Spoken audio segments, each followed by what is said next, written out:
السلام عليكم، مرحبا بكم معايا في وصفات إسراء دعاء. كنتمنى تكونوا كاملين بخير وعلى خير، وكنشكركم بزاف على التشجيعات ديالكم وعلى التعاليق الرائعة والزوينة اللي كتشجعني وكتعطيني القوة باش نستمر. فشكرا لكم كاملين على الدعم ديالكم. واليوم كيف ما كتشوفوا ان شاء الله غادي نشارك معكم واحد الوصفه، وصفه جد فعاله وجد مفيده للجهاز التنفسي. فهاد الوصفه هذه كنت كنستعملها الابن ديالي، كان مريض بالحساسيه، كانت عنده الحساسيه الضيقه، والحمد لله يعني من بعد ما استعملتها له جاب ربي الشفاء وتشافى الابن ديالي، ما بقى فيه والو. وقلت علاش لا نشارك معكم هاد الوصفه. ودابا ان شاء الله ندوزو للطريقه ديال التحضير. كما كتشوفوا معايا هادو هما المقادير اللي عندنا. كناخذوا الثومه تكون حمراء، كنغسلوها وكنقشروها كيف ما كتشوفوا. فهنايا انا خديت راس ديال الثومه، فيه 9 ديال الحبات، يعني 9 ديال الرويصات صغارين، وغادي نقشرهم كاملين. والكميه ديال الثومه كتكون على حسب الزيت اللي غادي نستعملو. فهاد الوصفه هذه يعني واخا نكثروا منها ما تخافوش، فهي كتنفعنا بالعكس، يعني كتنفعنا، كتكون دائما عندنا، يعني كنحتاجوها كنجبروها موجوده وما كتخسر، ما كيوقع لها والو. هلا ولو تبقى عام كامل فما كيبقى يوقع لها والو، ممكن اي ساعه تستعملوها. هنا كنمسحوا الثومه مزيان، كنحيدوا لها الا فيها شي قطره ديال الماء او لا، هذا كنمسحوها مزيان وكندوزو نقطعوها. كناخذوا واحد الكاسرونه او لا اي الحاجه اللي غادا نطيبوا فيها، اللي نديروا فيها الوصفه، كنقطعوا فيها الثومه كما كتشوفوا.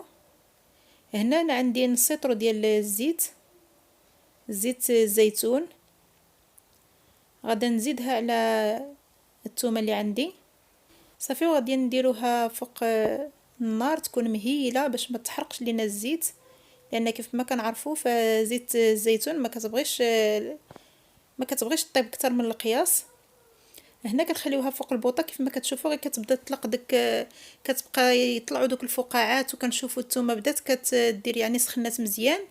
كنزيدوا معلقه كبيره ديال الخزامه ومعلقه كبيره ديال الفليو، وهاد المكونين بجوج فكنعرفوا المنافع ديالهم.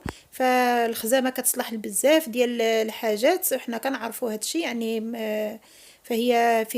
فيها فوائد وفيها عندها منافع اللي هي كثيره، وفليو حتى هوايه، فكنعرفوا انه كيصلح للجهاز التنفسي.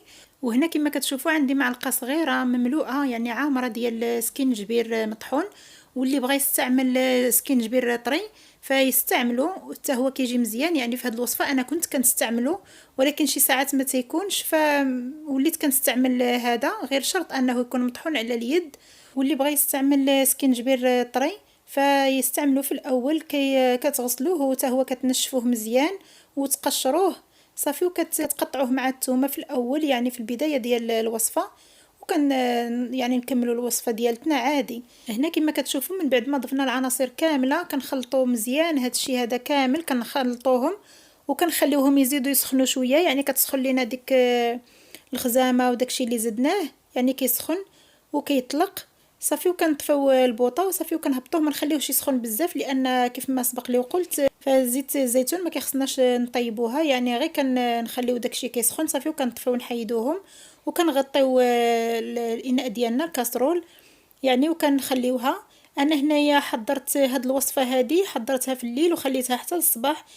هنا كما كتشوفوا معنا كنحركوهم مزيان باش ما تبقاش ديك المكونات مترسبه في القاع ديال الكاسرول. فانا هاد الوصفه هذه في الايامات ديال الشتاء والبرد فما كتخطانيش، دائما كنصايبها وكنخليها هي صالحه، واخا يدوز عليها حتى عام كتبقى مزيانه ما كيوقع لها والو يعني، وكتجيب النتيجه. فهي كتصلح مثلا حسيتي براسك ضربك البرد، او لا مثلا الانسان كيدوش شي مرات وكيخرج كيحس بالبرد ضربه، او لا ولو غير نقص من الحوايج اللي لابس، او لا يعني مثلا خرج وتبدل الجو، يعني كيتقلب الجو شي ساعات الانسان كيخرج كيكون الجو زوين، ومن كيخرج لابس ملابس اللي هي خفيفه، ومن كيخرج يعني كيتقلب الجو كيتبدل فعاود كيضربوا البرد يعني. فهاد الوصفه هذه راها مزيانه مزيانه مزيانه بزاف، وبشهاده ديال الناس اللي جربوها، اللي عطيت لهم الوصفه وجربوها، فما فيها باس الانسان يصاوبها ويخليها في الدار ديالو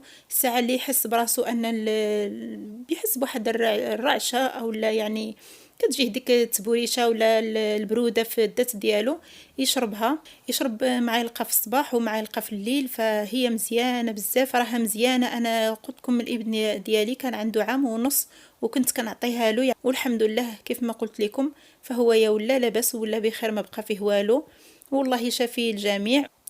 فانا كنت عانيت معاه بزاف بحكم انه كان باقي صغير ما كنعرفش ما ندير له، كان ندوخ يعني، وكنشوفه قدامي مسكين كيزرق ويعني كيتخنق، ما كنلقى ما ندير له. والله يسمح لنا من الوالدين، يعني ضروري الانسان ما يتلف ويدوخ الا مرضوا له الوليدات. هنا كما كتشوفوا خديت الصفاي وصفيت داك الزيت من داكشي اللي ضفت ليها. فهنايا صفيتها مزيان وضغطت على داكشي يعني باش ما كتبقاش فيه الزيت، يعني كننزلو كلشي ما كنضيعوش الزيت. هنا من بعد ما صفيناها كناخذ واحد القرعه تكون نظيفه، يعني تكون مغسوله مزيان وتكون ناشفه من الماء، ما تكون فيها حتى شي قطره ديال الماء، وإلا كانت معقمه غادي يكون حسن.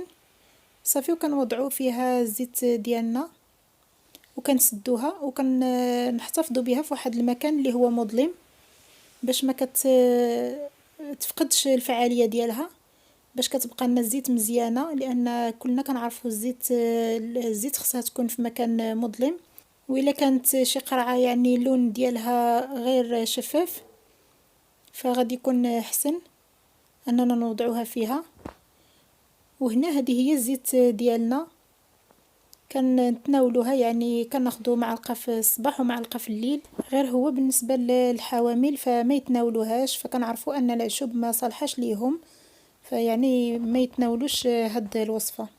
وهنا كنكون وصلنا للنهايه ديال الفيديو، الى فيديو قادم ان شاء الله.